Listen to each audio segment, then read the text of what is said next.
You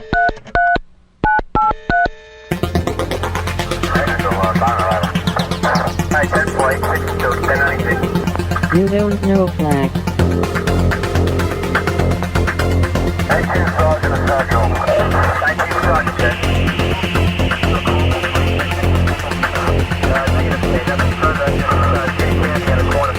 You don't know flag.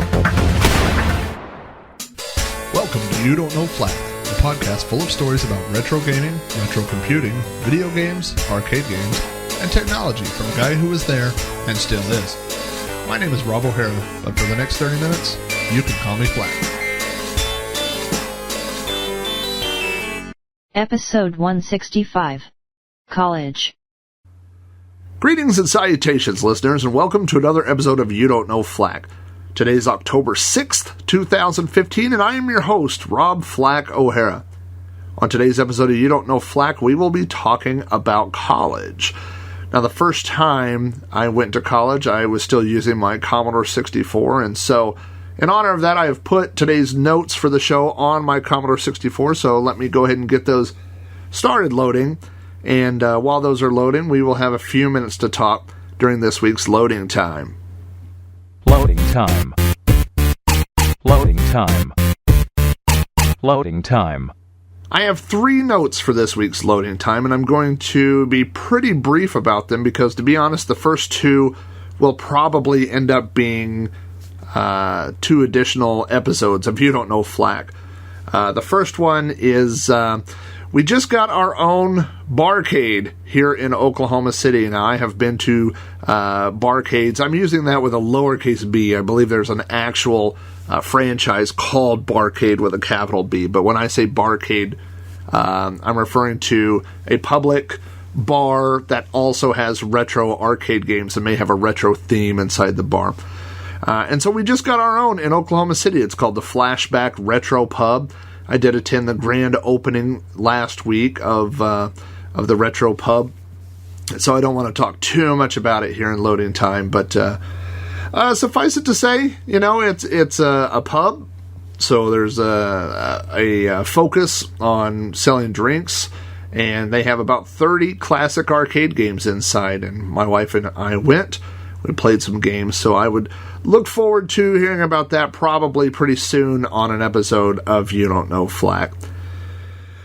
For number 2, I have here, I recently also attended the unofficial 2015 Track and Field Championships, which took place at a private arcade here in Oklahoma.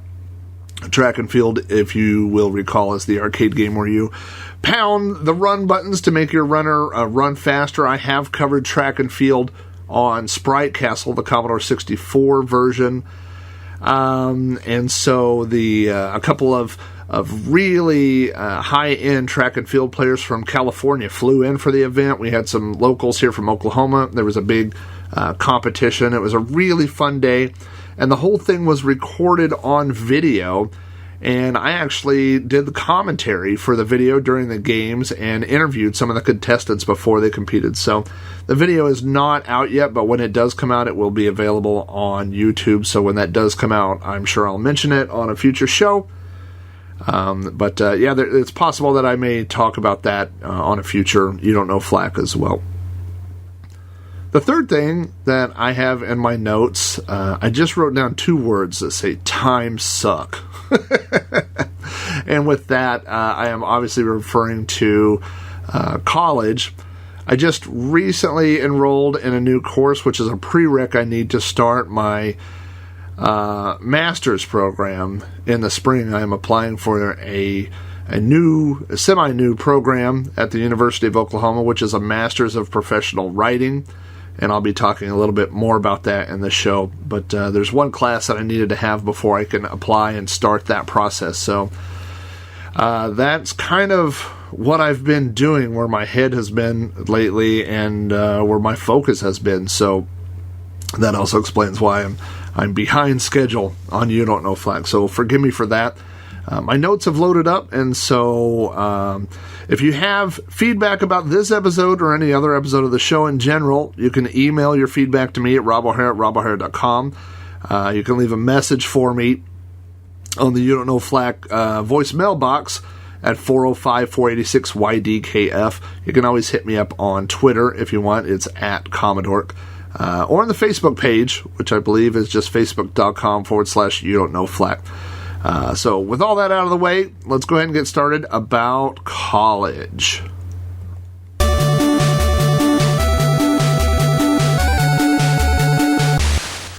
I actually recorded this episode, or a version of this episode, about 2 or 3 weeks ago. I came up to the pod cart, my little rolling cart with my laptop and microphone and all my stuff on it. It stows away in the closet when I'm not recording, and when I am recording, I wheel it out. And I sat down with no show notes at all, and I started talking about college. Just college in general, my experiences and the colleges I've attended. And at the end, when I listened back to it, it was the most depressing thing I have ever recorded. It is definitely the first podcast I've ever done where it was almost 2 hours in length, and when I was done, it was so depressing, I knew I would never put it out. I tried editing it, but it was the tone of it just came out really kind of dark. Part of that was because I recorded it at night, after everyone was asleep, and so I was talking really softly and slowly, and it just the tone was not right for this show, so I ended up scrapping it. And so this is version 2.0 of my college experience, which begins in 1991, which is when I graduated from high school. I didn't have any college plans after high school. I knew that I would probably go to college at some point. Some of my friends had already applied to go to college. I had not at that point. I hadn't really applied for any scholarships, and neither of my parents graduated from college. And I'm the oldest sibling, and I'm the oldest of all my cousins, so pretty much, I could be wrong here, but as far as I know, I don't think anybody else in my family had...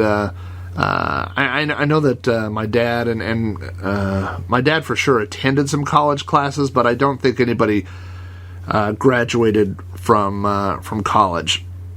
And so I hadn't really thought about that. I hadn't thought about going to school or graduating from school, or what I wanted to do in school, or what I wanted to do for a living.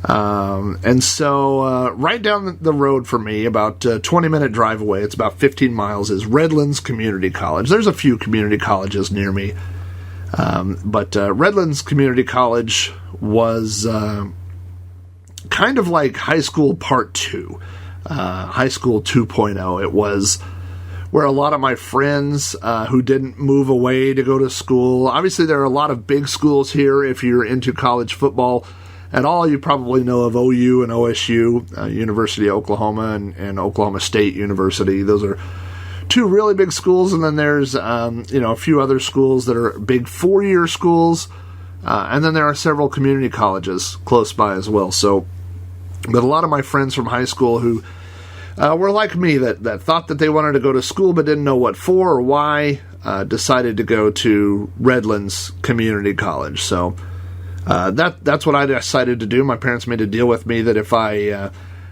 don't remember which was which. Either I paid for class and they paid for books, or vice versa. But each one ended up being about $500 while enrolled full time. So I paid for either the class or the books, one or the other, and they paid for the other one.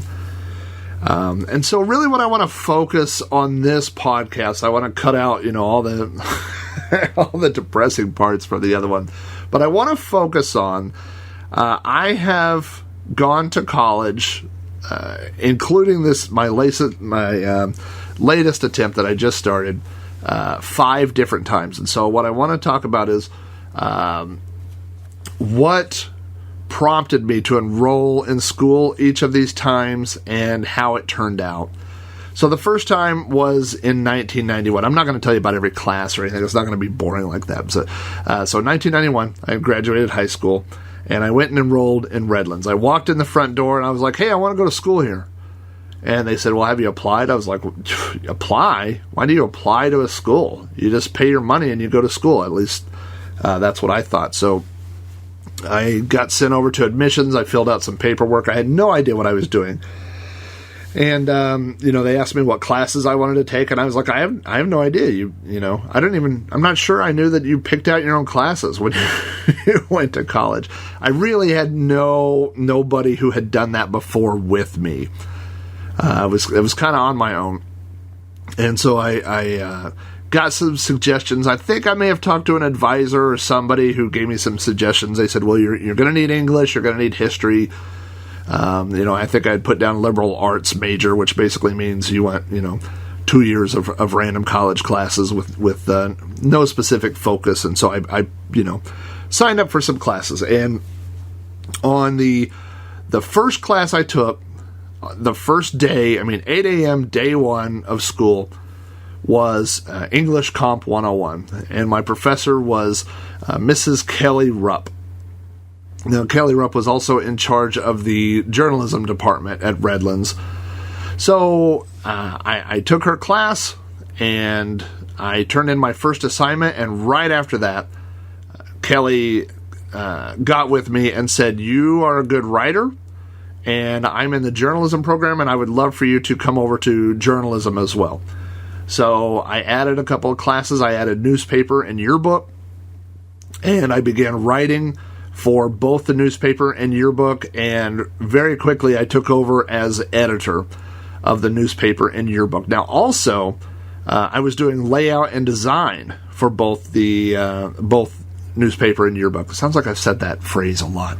But when I first started at Redlands, they did manual layout. So we had a light box, and, we would print out our stories at a certain font and use an X-Acto knife and cut them out and use glue sticks and do our layout like that. It was really old school. And we did that like the first semester, but they had purchased an entire journalism room and filled them with Macintosh Classic, I think they're SEs. And so, and they had PageMaker on them, Aldus PageMaker. And of course, these are the classic Macs, with the little 9-inch black and white screen. And so we shifted the layout from the old school method of cutting and gluing and all those things to electronic. So I was there as the journalism department was switching over between those two. So I went to Redlands for 2 years, and at the end of 2 years, I assumed that after you went to school, like if you were a full-time student for 2 years, and then at the end of those 2 years, you graduated. That's really what I thought. And so towards the end of my second semester, I found out that that's not how that works. That you have to take specific classes and all these things to meet the requirements of the degree, which I had not done. In fact, I had taken newspaper and yearbook every year or every semester for 2 years. So I'd taken those classes 4 times, and I only got credit for them the first time, and I didn't know that that's was how that worked. So I had a really good time at Redlands. I made a lot of friends. I spent most of my time in the journalism department. Some of my buddies, I was friends with the two guys that were in charge of the photography. And so I worked, of course, closely with those guys who hung out in the dark room a lot, so I hung out a lot in the dark room. I edited as other kids turned in their homework assignment. The journalism department was kind of funny because it was halfway, well, maybe not half, let's go thirds. A third of the people in the journalism department were people who wanted to be writers and journalists. Then there was a third of the people that thought, this kind of sounds interesting, or maybe it sounds easy. And so you have those students who are in there.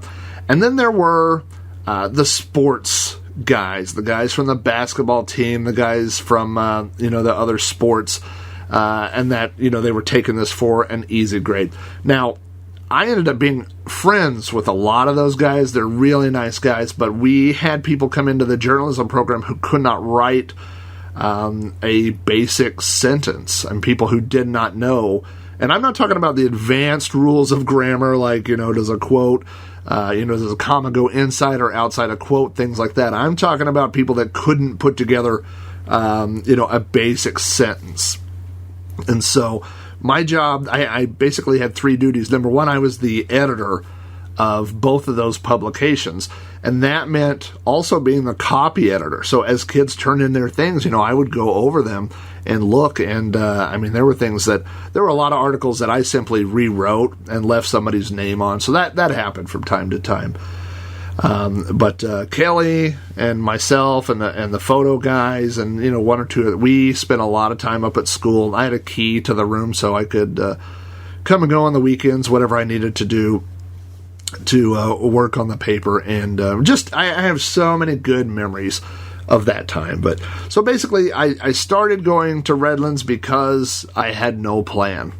And when those 2 years were up and I realized that there was still no plan, I'd kind of had my fill. I was actually working full-time, 40 hours a week, I think different pizza places, Pizza Hut and Pizza Inn. So that was taking a lot of my time. And, I had moved out, so I was living in an apartment, so I had rent. So I had a lot of stuff going on. So I was doing school full-time, work full-time, and then this additional, I actually got paid for my position as the copy editor, or for the editor, of the newspaper and the yearbook. So there was a certain amount of hours. I think I had to put 10 hours a week in for each one, log those. So, including work, that was, going to school full time and 60 hours a week. So it took a lot, all my time, basically.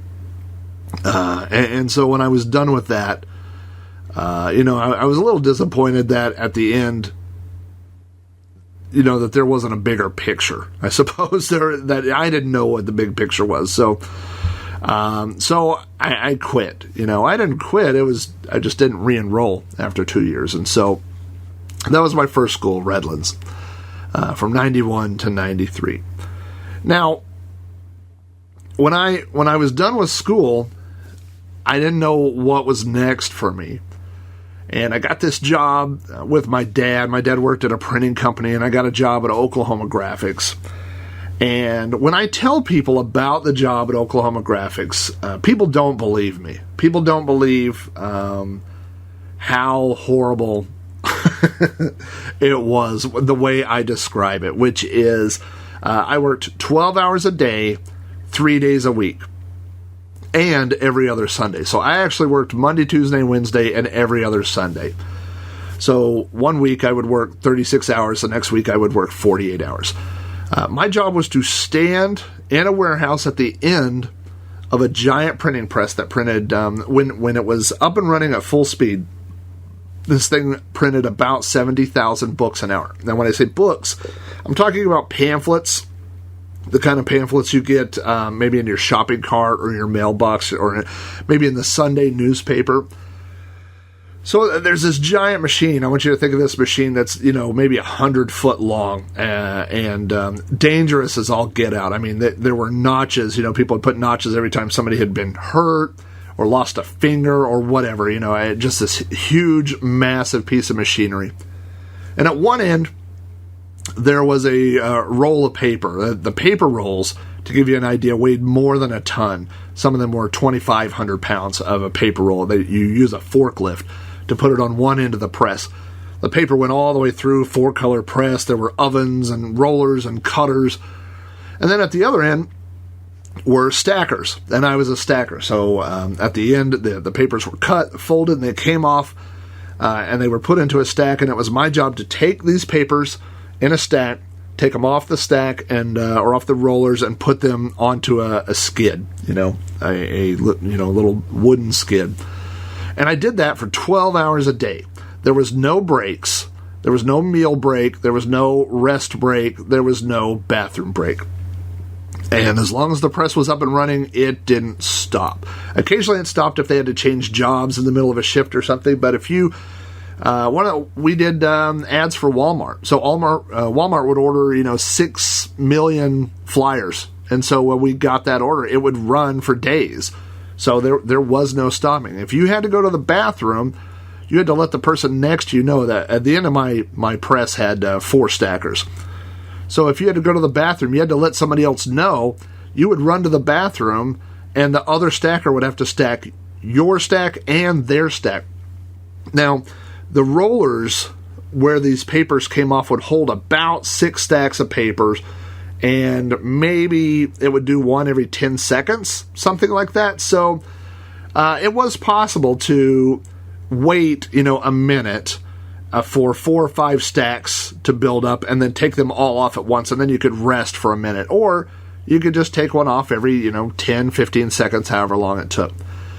So if you went to the bathroom, you kind of had to do this thing where you would take all your stacks off and then walk over to the guy next to you and then, wait till his was 4 or 5 deep and take their stacks, put it on a skid, and then come back to yours, So hopefully they were quick on the bathroom because it was really grueling.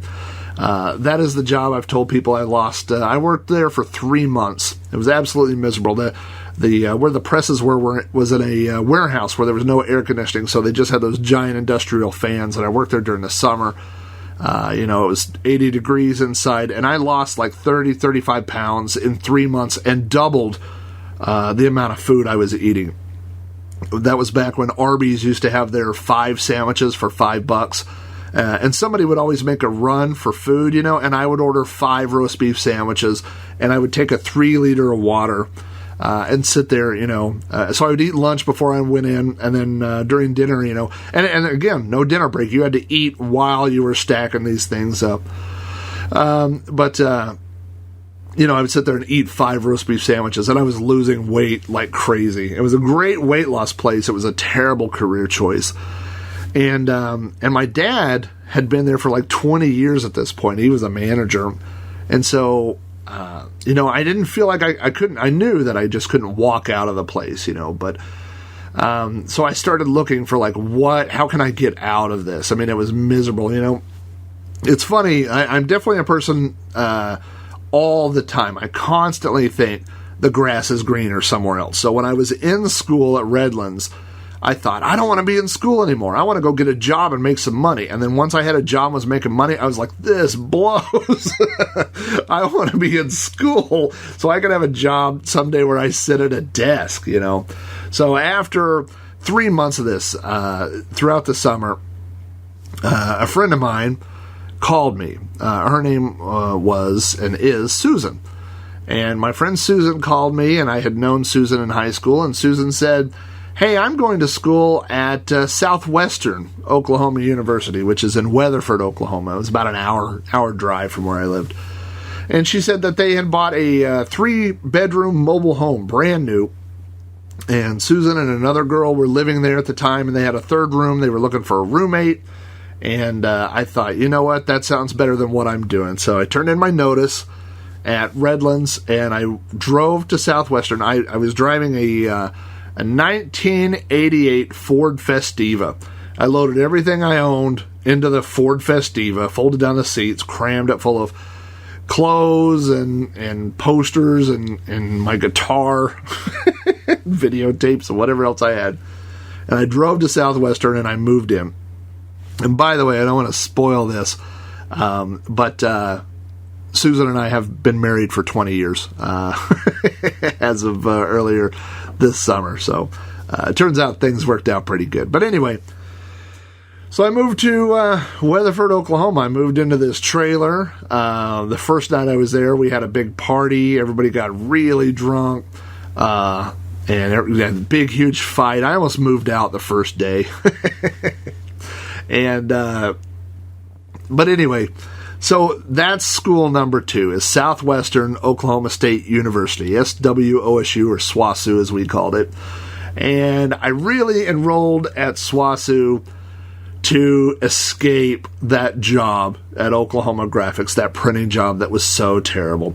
I still didn't really know, quote unquote, what I wanted to be when I grew up, but I knew it wasn't a guy that stacked papers in a warehouse. I knew that wasn't for me. And as I was doing that job, I would come up with ideas, like creative things or ideas for stories.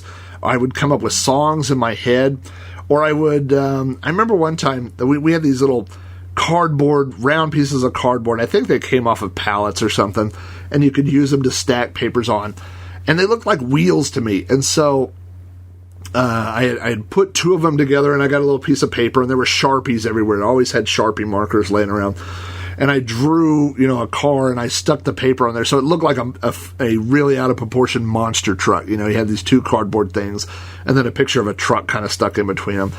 And I thought it was funny. I set it up next to my little thing, and I looked at it and laughed. And one of the guys walked by and looked at it, and then he just shook his head, not in a, oh, you're funny kind of way, but in a, wow, you're an immature baby kind of way. And so that's what, the whole time I worked there, and of course, we didn't have any of the outlets. I mean, you didn't have a smartphone or an MP3 player or anything. So it was 12 hours a day of putting in earphones or earplugs because everything was so loud. So you couldn't talk to people. You couldn't write or think or do anything but just stack these papers, and my mind would wander for 12 hours a day, and I just couldn't take it, man. So that's why I enrolled in SWASU. School number 2 was just literally to get away from that. So they also had a journalism program, and I enrolled in that. And immediately, I think I became entertainment section editor. So I edited the entertainment articles or reviews and stuff, and I wrote, movie reviews and little funny feature articles and stuff like that. I had a good time in that. And so this is a really kind of dark story, and I've told this on my blog, and I mentioned it in the other version of the previously 1.0 version of this podcast that I ended up deleting. But at Redlands, over 2 years, I had developed a reputation of being the man, So we had to have the paper ready every Monday morning. Now, I will tell you, there are nights where midnight Sunday, I was there putting, together the paper, editing things at the last minute, but I never, ever missed a deadline. Monday morning, 8 o'clock, we were always ready to go. And so when I went to Weatherford, SWASU, and I joined the paper, I was young and I was immature, and I thought that reputation would come with me. I mean, I didn't really think that, as in that sentence, like I just said, but I don't know what I thought, but I just thought people would know, hey, this is Rob O'Hara, he gets stuff done, So we would have deadlines and stuff, and I was actually the yearbook editor at Southwestern. And we would have deadlines, and I was like, don't worry about it. We'll get it done, We'll get things done. And this poor teacher that I had, and of course at the time I was super mad when all these things came crashing down. And in retrospect, and I have said this, I don't blame her one bit. I do not have any ill will towards this lady. She was doing what she thought was best for the school and for the publication, and if I were an adult and saw a kid acting like this, I would do the exact same thing. But I went into the journalism class one day, and I had my own little desk as the editor of the yearbook, and I went in, and my desk had been emptied out. All my stuff was in a box, and the teacher pulled me into her office and said, "You are giving me ulcers. I cannot deal with it." And I said, "You know what? I never missed a deadline at my old school." And she said, "I know." She said, "I called your old professor to verify that. And she says that you're amazing and that, you will come through." But she said, "I just can't deal with it." So I had an assistant editor. She made the assistant editor the editor and told me that I needed to work with her and transition stuff, and that, I could still work on the yearbook, but I was not going to be in charge of it. So I said, I didn't know what to say. I was embarrassed. I really had my feelings hurt, and I was really embarrassed. And so I took my box of stuff off of the table or off my desk. I took it out to my little Ford Festiva, and then I said, "I'll be back." I told him, I said, "I'll be back. Let me take my stuff out to my car." And so I took it out to the car, and I drove home, and I never went back to that school again. I went home, and I told Susan what had happened. And, at the time I was working 40 hours a week, 45 hours a week at Long John Silver. So I was, just dead tired. I would go to school all day, go home, change clothes, go stand next to a fish fryer. I was a shift manager there. And I just wasn't giving anything in my life 100%. I was going through the motions at school. I was going through the motions at Long John Silver's. So I told Susan, I said, I don't know what to do anymore, and we were failing classes. Our school was going down. I knew that I didn't want to, serve fish for a living. And so I finally said, you know what? Here's what we're going to do. And we came up with this plan, and I pulled a quarter out. And this is God's honest truth. I told her we're going to flip a quarter. And if it's heads, we're going to cut back on our hours at work. We're going to try to salvage the rest of this semester, pull out what grades we can, and then reevaluate things. And if it's tails, we're going to go see the Grand Canyon, which is something I had wanted to do for a long time. And so I flipped the quarter, and it was tails. And Susan looked at me and said, what are we going to do? And I said, I guess go pack. So we packed up suitcases. Now, at this time, Susan's father had passed away the year before, and her mother had got some insurance money. So the money was in the bank. I mean, when I say some, I mean a lot of insurance money. So she told Susan, if there's an emergency, use this debit card and take money out. So that's what we did. We loaded up Susan's car, and we started using this debit card. We could get out $200 a day. And for a little over a week, we took out $200 a day, and we drove all over. We got on I-40 from Oklahoma. We drove west, and we went to the Grand Canyon, and we went to Carlsbad Caverns, and we went to Albuquerque, New Mexico. We went to all these fun places, just taking out cash. And then one day, the debit card quit working, and Susan called home, and her mother said, get home.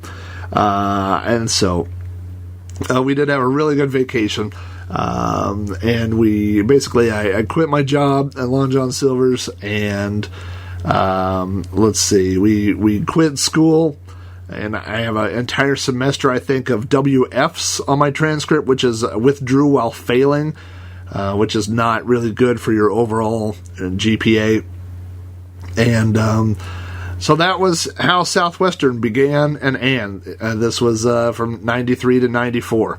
I enrolled to get away from that horrible job, and I quit because I didn't know why I was there.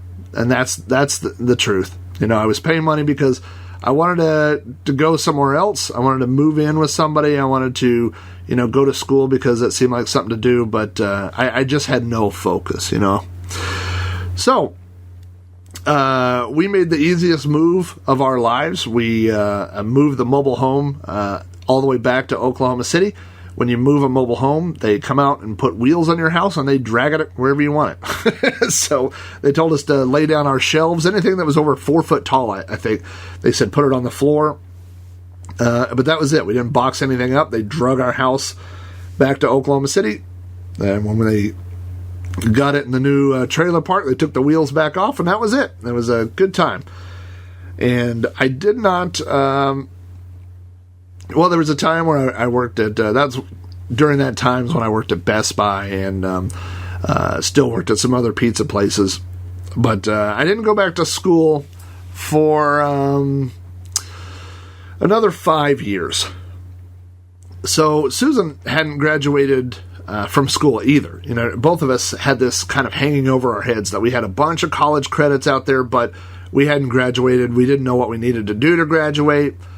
And so one day, out of the blue, this was in, I think, 1999, Susan looked at my transcript and said, so she'd pulled up all this stuff. I think this is, kind of after, I guess, the adoption of the internet and the World Wide Web. So before that, you had these college classes, but you had to call and talk to somebody and find out what the status was. But now, all of a sudden, this stuff is online, And so Susan had got online and requested my transcript and my hours. And she looked at it and said, you really only need, I think it was 5 classes. She said, if you take 5 classes, you could have your associate's degree. So I was like, well, I would probably do that. So there was another college, and this is college number 3, which is Oklahoma City Community College, or OKCCC, or as we call it here locally, OKCCC. So OKCCC is pretty close to where I work. It's actually about a 10-minute drive from where I work. And I looked at the classes that they had involved, for the program. It was a degree in English and journalism, which is what I really wanted to do at that point, I had interned at a couple of newspapers. I found out that reporters really don't make any money. But I had the most credits toward that degree, so that was the easiest way for me to finish up. And I've just had my transcript here, and I'm looking. I took 5 classes at OKCCC, magazine feature writing, New Millennium, which was kind of a fun class, contemporary math, because I had withdrew while failing out of algebra, macroeconomics, which was a horrible class, and general astronomy, which was a interesting class. I don't know that I learned that much about astronomy, but it was an easy A. So I took 3 classes one semester and 2 the next semester, and in 2000 I finally achieved my associates. It's a AA, Associates of Arts, in English and Journalism. I like to joke that I was the proud recipient of a 10-year, 2-year degree. It takes most people 2 years to get a associate's degree, but it took me 10 years.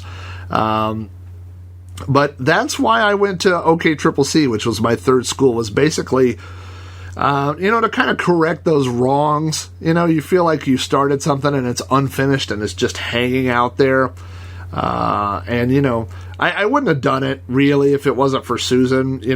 I was at a point I'd been working for the FAA for 4 years, 5 years at that point, and I already had the job I wanted, so I didn't feel like getting that degree helped me at work or made me any more marketable, but, I just wanted to do it and just kind of wrap that up, so that's what I did.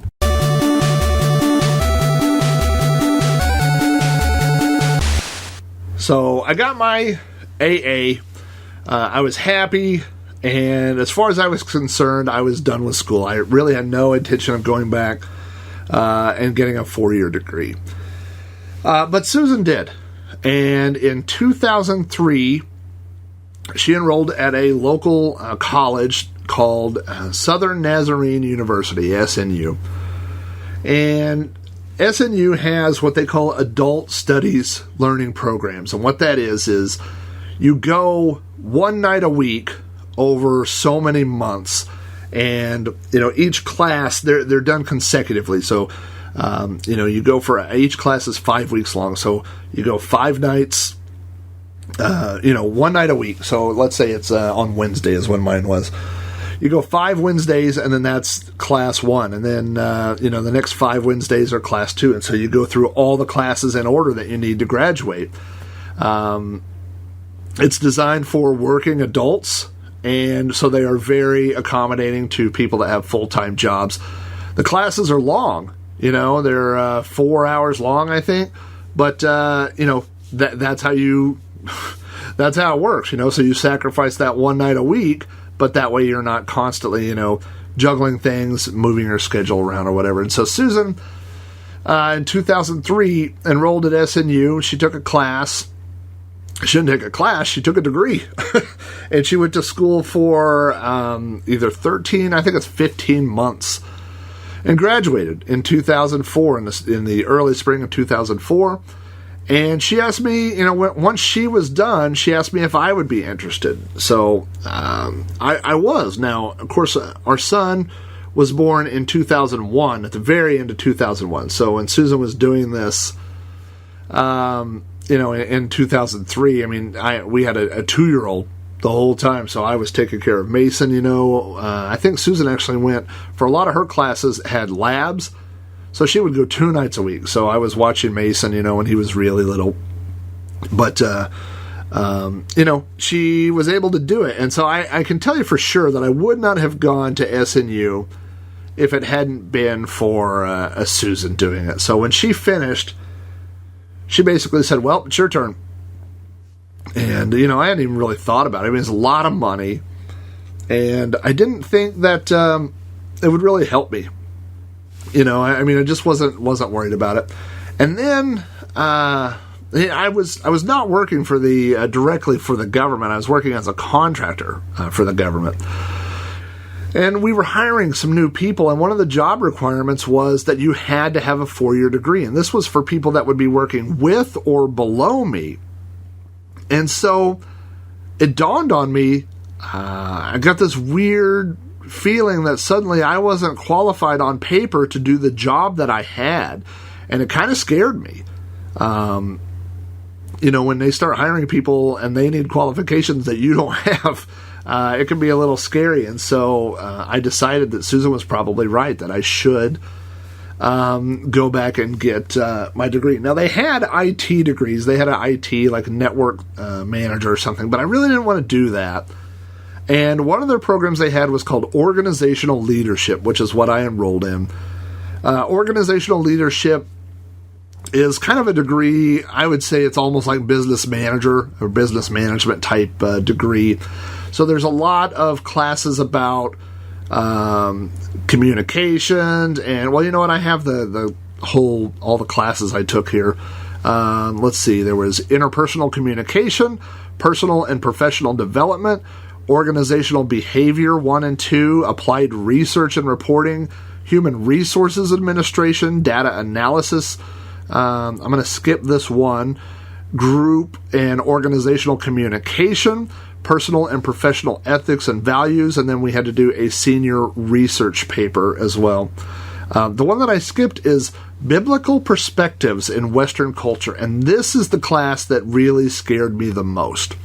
I did not go to church as a kid. I do not go to church as an adult. So one of the first things, and this is a Nazarene university, and I knew that going into this, and so they do have a emphasis on values. You're not required to go to, their church or go to anything really other than this class, but their values and their ethics are injected into the program, and I did not have any problem with that. But this Biblical Perspectives class, before we started the class, the teacher had everybody go around and say on a scale of 1 to 5, and number 1, they said, we want to know what denomination you are. And number 2, on a scale of 1 to 5, how familiar are you with the Bible? Now, I could tell you how familiar I am with the Bible. When I was in like 2nd or 3rd grade, I would spend the night at my grandma's house, and she had these little golden picture books that had the story of Noah, and there was one about the Good Samaritan, so I knew those. That's and that and just common, whatever's public. I don't want to say public knowledge, but you know what I mean, like the story of Moses and Noah and things like that. So I said, on a scale of 1 to 5, I would say I'm between a 1 and a 2. And what I wanted to say was non-denominational. But I think what I said was, I don't remember, but someone asked me after the class if I go to a church where the people talk to snakes.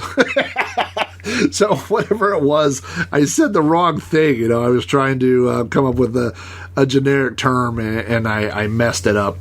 But anyway, so we're going around the room, and everybody's like, 5, 5, 4, 5, and I'm like, oh my gosh, and and then here I am, the 1.5, and then I feel like all eyes are on me. This is a class with probably close to 20 people, 15, 20 people, something like that, and I'm like, all eyes are on me. And then the very last guy, I think his name was Quinn, and he said, I'm a 5 and I'm a Wiccan. And everybody starts shooting him like the laser beams or whatever, and I'm like, oh gosh, thank you, Quinn. Like, he took all the heat off of me, and that guy, I really liked him. He liked to play devil's advocate a lot. And then there was a Jewish guy in our class he was devil's advocate, but he wasn't playing a role. Some people just choose the other side to argue just to have fun or show people, the other side of an argument. But this guy was like, oh, I'm Jewish, and so someone said, well, what's the difference? He's like, well, basically, we believe this, and we believe that everybody else in this room is going to hell. And I was like, well, that's a good way to start off and make friends, and it really was true. But the guy was very standoffish. There was a thing that we did every week because we were in class from 6 p.m. to 10 p.m. that each group, we broke up into groups, and each group was responsible for there were 5 groups, and each group would bring lunch, or dinner, for one of the 5 weeks. So there were 5 groups, and we each brought either week 1, 2, 3, 4, 5. We brought dinner for everybody. So sometimes it was ordering pizza, sometimes it was homemade stuff, whatever. This guy refused to participate in that. So he would bring his sack lunch and leave the room, and this was not done, it was partially done as a convenience to everybody, so that, we could eat. Sometimes we got up, got our pizza, sat back down, and the professor kept talking. But it was done partially out of convenience for the students, but also as a bonding kind of thing where we're all, to use the phrase, breaking bread together. We're all sitting down at the table, we're eating, we're talking not about school for just a few minutes. So, everybody in that classroom, and there were, people, of different races. There were people from different incomes. There were people from different jobs. There were single moms that were in that course to try and better their lives. There were married dads like me, who with 1 kid and 1 on the way. There were all different kinds of people. And to sit down and just talk with people about their lives, there was one guy in the class, I remember, and his son had some sort of disability. I think he had some sort of physical disability, and I had made not a joke, but kind of a comment, or whatever. And then later when I found out about his son, I felt really terrible. And it wasn't about his son. It really wasn't even about his sons or about people with disabilities. It was just kind of this offhanded comment. And so when we were having dinner one time, I talked to him, I apologized, and he said, oh, I didn't take it that way at all. And actually a couple times, or at least one time, I remember he needed a ride home from school. His car broke down or something. I gave him a ride. But it was all about, I love, meeting people. A lot of times when I meet people, I think like a journalist. I want to find out more about, what is it they're interested in? What's, tell me about your life. Like I almost kick into interview mode, where I try to get information out of people. And so I really liked that part of all these different people from different backgrounds, whatever. And actually, I made some friends in that class that I'm still friends with today, 10 years later, so I really feel like that guy missed out on that experience. And sometimes you say, hey man, I'm just here for the degree. I'm not here to make friends. And, more power to him, but he definitely lost out. So anyway, this biblical perspectives class, I was really kind of apprehensive about when I saw it. I knew that it was coming up, and each class would go by and I would get a little bit more worried about. But what it was it wasn't about, confessionals or anything like that. It was about the facts, and that I don't want to rub anybody the wrong way. Let me rephrase that. Not about the facts, but about like a lot about the geography about the Bible. So when it would discuss, this war took place or this battle, and the professor would pull up a map and he's like, look, see, this is valuable land. Like, this is the high land, this is why they would want this. And really taking some of the stories in there and putting it into a context, like a historical kind of context that really kind of clicked. I really ended up enjoying that class quite a bit. Much more I was afraid going into it. But yeah, at the end of it, I really did have a good time in that and learned some stuff and you learn about other people and yeah, so it was a good class and it was a good program. It was really based on a lot about ethics, values, positive things. We, there wasn't negativity, and not that I think there normally is in a college anyway, but they really pushed that, and I was elected class president of our class, which didn't really have a lot to do. I had, there were a lot of times where I would get emails from the administration and I was supposed to disseminate the information to everybody. And at the end of the class, I got voted, I got a distinguished award, which was, I didn't even know about, but it was voted on by both the faculty and my classmates. And I've got awards, not awards, but certificates and things at work before, but this one, I got this little plaque and I still have it, and it really meant a lot to me, and it was just a good program. I really enjoyed it. I was in it for, I think, 13 months, and when I was done, I graduated with my MS in organizational leadership, which is always fun. You put it on a resume and people go, "What?" And then you kind of say, it's like business management with the ethics. Not that all business managers are unethical, but yeah, it was definitely a fun program. And so that was the fourth school I went in. Again, I enrolled in it because Susan had done it, and she said, I've done it and it's your turn. And Susan, my whole life, we've been married for 20 years. We've known each other since seventh grade. My entire life, she has been the person that has stood behind and pushed me. If it weren't for her, I guarantee you, I'd be living in an apartment somewhere with Metallica posters on the wall, probably holes in the wall. I would wear wrinkled and dirty clothes to work every day. I like to think that I have some motivation or that I have some drive in life.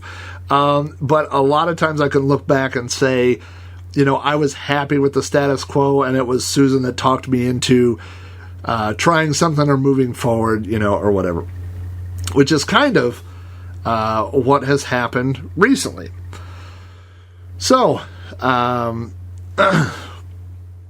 I feel like in my heart that I'm a writer. I write every day. I write something. Sometimes it's articles for other people's blogs. Sometimes it's for my blog. I used to write on robohara.com every day. But I started splitting up my efforts, so I started writing for the Retroist. I have over 300 articles on the Retroist blog. And I didn't want to overlap. So that took away a little bit from my blogs because I didn't want to write on, about the same thing. And I think when I signed up, actually, he asked us not, to cross post, things, so I didn't do that. So I posted, things on the Retroist at least 3 times a week for a few years, or sometimes 5 times a week. And then I was still writing things for robohara.com. I have over 400 reviews on Review-O-Matic.com, which is a website that's nothing. I don't advertise it. I don't tell people about it. All it is when I feel like writing reviews, I'll go to Review-O-Matic and I will write a review about whether it's a movie or an album or books. I haven't done it as much as I used to, but so it's just that thing in me that I like to write. When I started podcasting, I would write every word to an episode. Now, this is there's like 10 bullet points to this whole podcast for this one, but sometimes I do more research. Obviously on Sprite Castle, I have to do more research and write things down, same goes with, there's a lot of research I do for, my movie podcast and for throwback reviews and, Multiple Sadness. But, I'm just a writer. I just feel in my heart that I'm a writer, and of course I wrote books, and this isn't about, I'm not trying to list this laundry list of everything I've ever written, but the point is that I write, and so I go to work during the day and I work for 8 hours, 9 hours, whatever, on computers and stuff, and then I come home and I write, Now going all the way back to that first school I went to, I interned at a local newspaper. And so I got this intern spot at a local newspaper, and I was 18, 19 years old, something like that.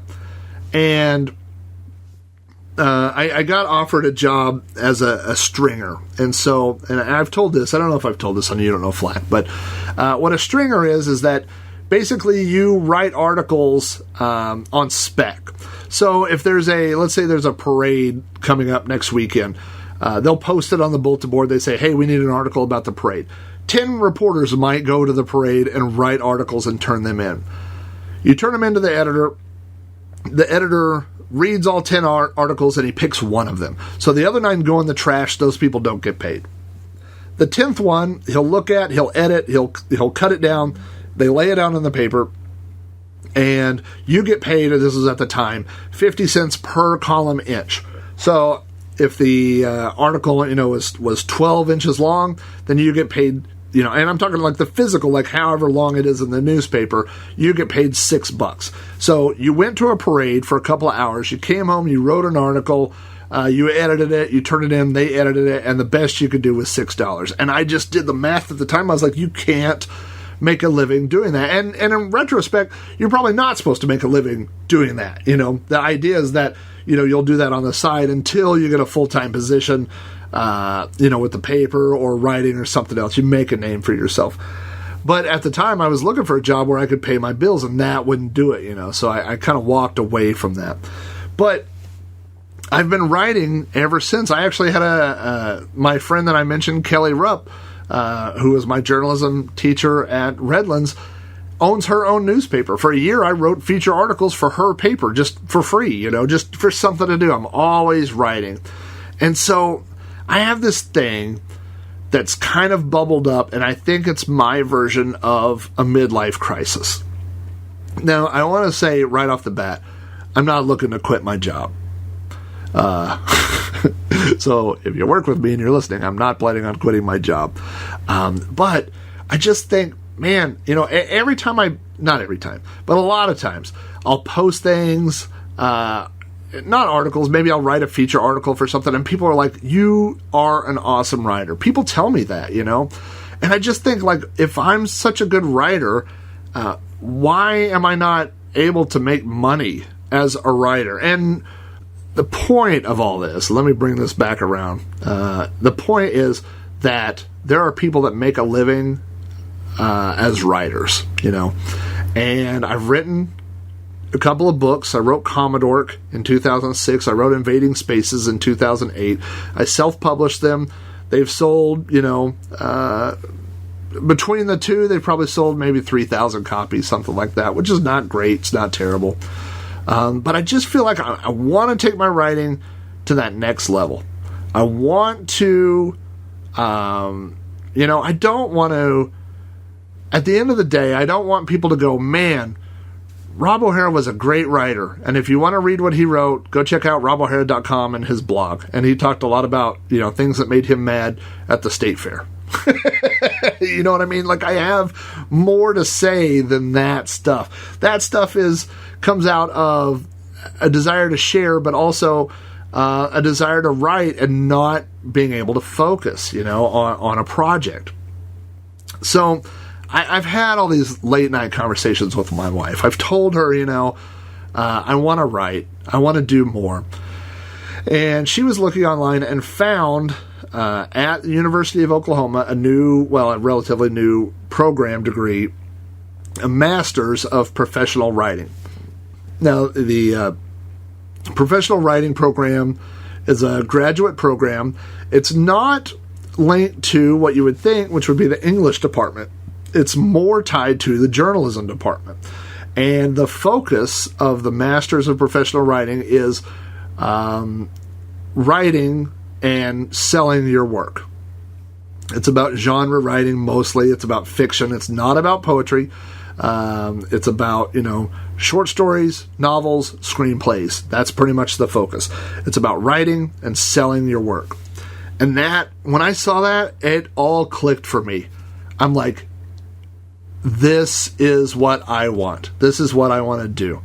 Again, it kind of comes back to that midlife crisis thing where you think, man, do I want to be retired and say, man, I had this government job and I loved it. I mean, I liked the people and I did some stuff, but I sure wish I'd have been a writer. And I don't want to do that, And so that's kind of where my head is right now. So I looked at the program, and there's a couple of prereqs you have to take, and there's some pretty basic journalism and writing classes, stuff that I've had. Some of them, 15 years ago, 20 years ago now. And so I got in contact with them, and there's one prereq that I ended up taking, and I'm taking it right now. It is called Writing the Short Story, and it's about how to write short stories. Now, I have written short stories, a lot of short stories. And in this class, basically, I've learned that everything that I've done in writing short stories either A, was wrong, or B, I've been lucky. And so this is hard to explain, but maybe like you could compare it to being a fighter, and so you're a guy and you're like, hey, let's fight, and you put on a pair of boxing gloves, and you just have this natural instinct. You know how to time a duck, you know how to time a block, and you have this good rhythm. Whenever they jab, you move and you counter, you come back in. But you don't really know what you're doing. Like, you can't explain it to somebody. You can't say, oh, this is how I time this, or whatever. It's just like you have that feeling for it, And I have that feeling for writing, So I know when the characters need to dodge or when to punch. I can feel it when I read it. I go back through and I'm like, this isn't right. This is better. But I can't explain it to you. I couldn't teach you how to write because I don't know the rules. I just know what sounds good to me or what feels good to me in a story. And so this class I'm taking, this Writing the Short Story, is teaching me the rules. And I love it. I absolutely love it. To look at someone else's work and say, this is what this writer did. And when you read it, you're like, I see how they implemented this rule or this style or this type of stimulus response unit is what we've been talking about. And I really love it. And I'll tell you even more than that. When I walked into the class, it's a class, there's 16 people in it. There are 15, and it's about split, about 50-50, I believe, between undergrads and grad students. Everybody in there looks like a kid to me. And when I say kid, I mean early 20-something. Some of them are still teens. But it's everybody and then the one old guy, which is me, who sits in the back of the room. And I wrote a blog post about this, and it may have came off a little bit braggadocious, and I didn't mean it that way, but I tried to explain this to my wife, that and this is what I explained in the post as well, and I made a comparison to wrestling. So in wrestling, professional wrestling, the guys go into the ring, but before they go in the ring, they cut their little promo, and they have their microphone, and they're like, I'm the baddest guy in the world, and the other guy's like, you're not, I am. And so they do all this posturing and all this stuff. But then, and I don't watch wrestling anymore, but I watch a lot of MMA, mixed martial arts, and these guys get into the ring beforehand, and they talk smack about the other guy. Well, I don't like his mother. Well, I don't like what country he's from. Well, I don't like what country his mother's from. And they go back and forth, and they build up, I'm sure this sells a lot of tickets and stuff. But when it comes down to it, it's what you do in the ring. It's not all the talk you did beforehand. It's not whatever. It's when you get in the ring, and then how do you perform, And so that was my attitude when I went into this class. It wasn't, I don't want to go in there and say, hey, I think I know how to write, or I've written some other stuff, or I didn't say a word. I sat in the back of the class until we turned in our first assignment. We got our assignments back, and my short story got an A+. I looked online. I got 100 out of 100. So, and it's not, I'm not happy about that because I got 100.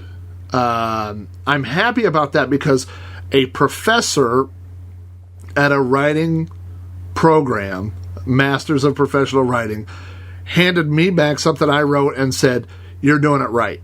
And so, and there's two layers of that. One is I needed someone else to tell me that I'm doing it right, but I also myself needed to know I'm doing it right.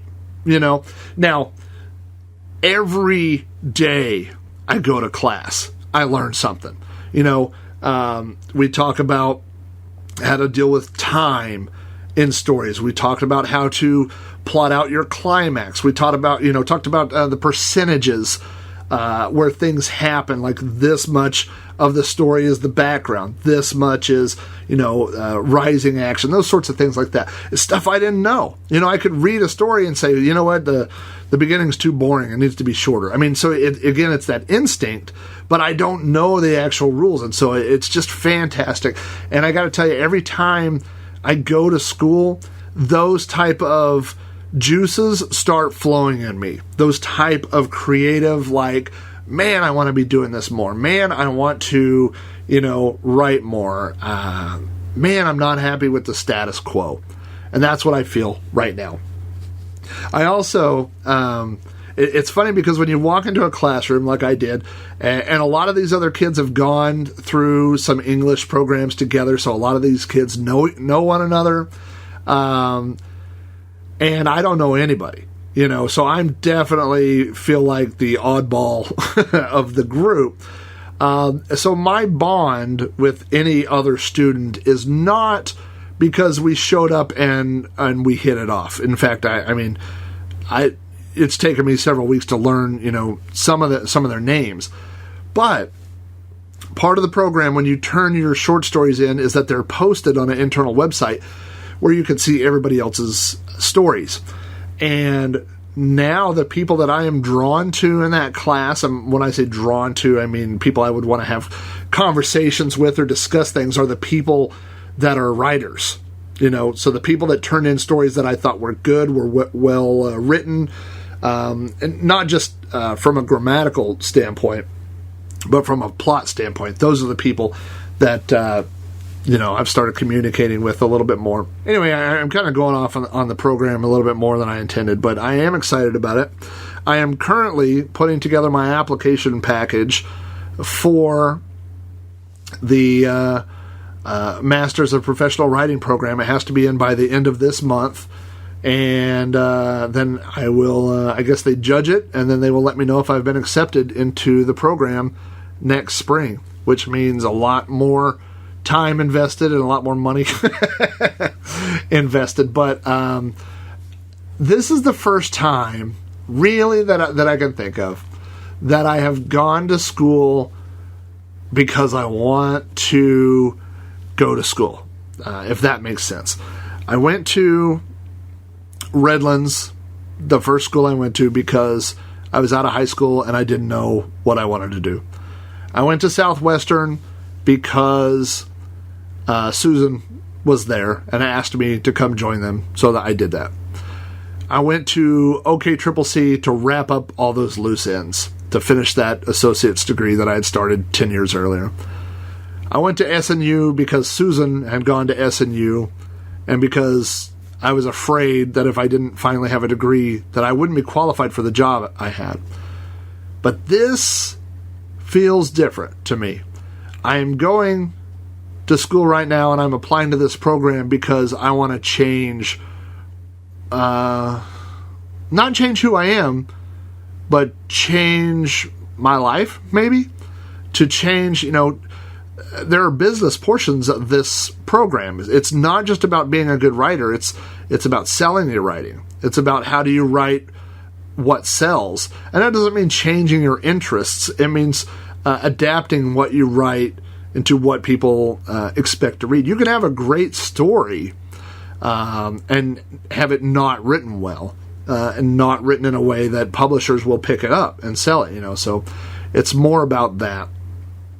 Where will I be in a year or 2 years from now? I don't know. Will I be at the same job and writing stuff at night? Possibly. Probably. Will I have sold a novel? I don't know. Will I have, done something different? Yes. That I can guarantee you. So until that happens, I will keep doing that, and that's a misnomer. I'm going to keep doing You Don't Know Flack forever. They may be sporadic, they may be timed weird, but I'll always have time for this show. I'll always have, my love for old technology, for retro stuff, and whatever it is, and I'll always need a place to talk about those things. So You Don't Know Flack will be around forever. Don't worry about that.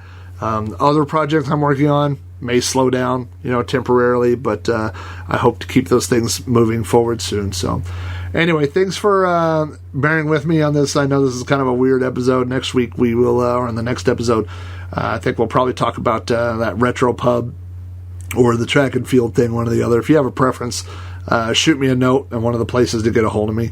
But that wraps up my talk about college. So I'm going to get back to my homework, and thanks for listening. That wraps up another episode of You Don't Know Flack. Thanks so much for tuning in. If you'd like to send me feedback about this episode or any other episode of You Don't Know Flack, you can email me at robohara@robohara.com. Contact me on Twitter at Commodork. Follow the show on Facebook at facebook.com/You Don't Know Flack. That's all one word. Or leave me voicemail on the You Don't Know Flack podcast hotline at area code 405-486-YDKF. You Don't Know Flack is available from iTunes, Stitcher Radio, the You Don't Know Flack RSS feed, and through throwbacknetwork.net, your home for quality retro podcasts. If you'd like to hear more podcasts from me, check out my Commodore 64 themed podcast, Sprite Castle, at spritecastle.com, and Throwback Reviews at throwbackreviews.com. Both of these shows are also available at throwbacknetwork.net. Thanks again for listening, and we'll see you next time on another episode of You Don't Know Flack.